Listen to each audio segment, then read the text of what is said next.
Comment analyser une transaction? Une transaction est un accord ou un contrat passé entre deux parties et qui implique l'échange de ressources économiques. Pour analyser une transaction, il faut d'abord connaître l'équation suivante, actifs égale passifs plus capitaux propres. Les actifs se réfèrent à tout ce que l'entreprise possède. Il peut s'agir d'argent, de biens immobiliers, ou même d'une marque par exemple. Ensuite, les passifs correspondent à tout ce que l'entreprise doit. Il peut s'agir d'une dette auprès d'une banque, suite à un emprunt bancaire, ou bien d'une dette auprès d'un fournisseur, suite à une commande effectuée. Enfin, les capitaux propres sont la différence entre les actifs et les passifs de l'entreprise.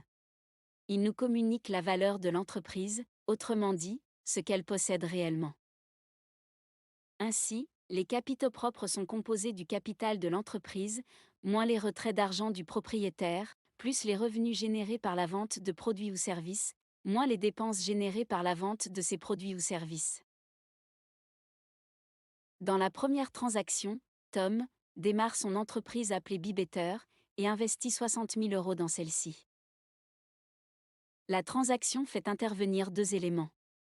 D'une part, les liquidités de l'entreprise, et d'autre part, le capital de l'entreprise. Puisque Tom a investi 60 000 € dans son entreprise, on constate une augmentation du capital passant de 0 à 60 000 €. En face, pour que l'équation soit équilibrée, l'entreprise voit ses liquidités augmenter de 60 000 €. Dans la deuxième transaction, Bibetter fait l'acquisition d'un terrain pour 40 000 € en espèces. Cette transaction fait intervenir deux actifs.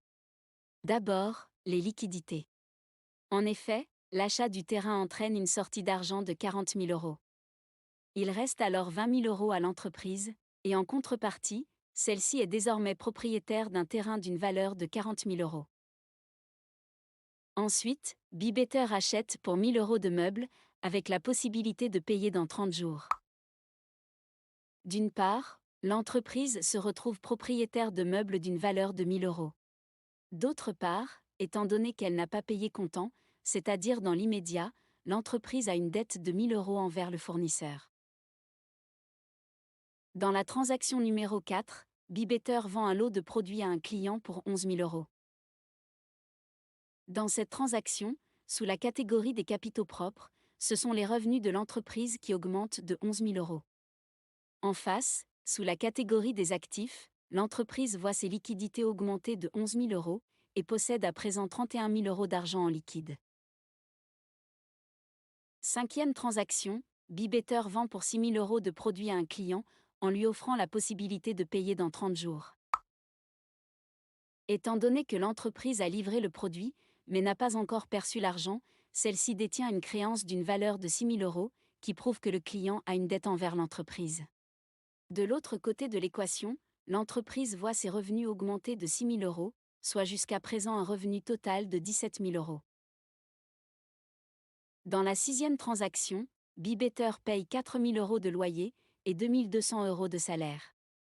Par conséquent, les dépenses liées à l'activité de l'entreprise augmentent de 6 200 €. Ces dépenses ont un impact direct sur les liquidités, qui diminuent de 6 200 €. Il reste alors à l'entreprise 24 800 € d'argent liquide. Dans la transaction suivante, Bibetter paye 600 € au fournisseur auprès duquel elle avait acheté les meubles, lors de la troisième transaction. En effet, Bibetter avait une dette de 1 000 € envers le fournisseur.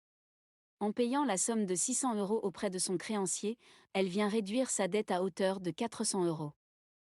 En contrepartie, les liquidités diminuent de 600 €, et l'entreprise possède à présent 24 200 € d'argent liquide. Dans la huitième transaction, Bibetter reçoit 4 000 € en provenance du client qui avait une dette envers l'entreprise, lors de la cinquième transaction. En effet, Bibetter détient une créance de 6 000 € sur ce client. En recevant la somme de 4 000 €, l'entreprise vient réduire sa créance à hauteur de 2 000 €. En même temps, les liquidités de l'entreprise augmentent de 4 000 €, et celle-ci possède à présent 28 200 € d'argent liquide. Enfin, Tom décide de retirer 6 000 € de son entreprise.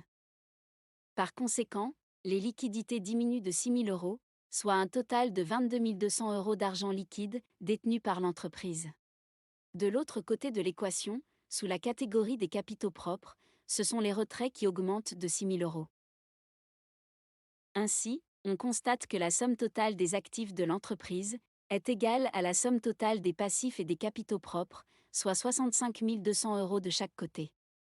L'équation comptable est alors en parfait équilibre.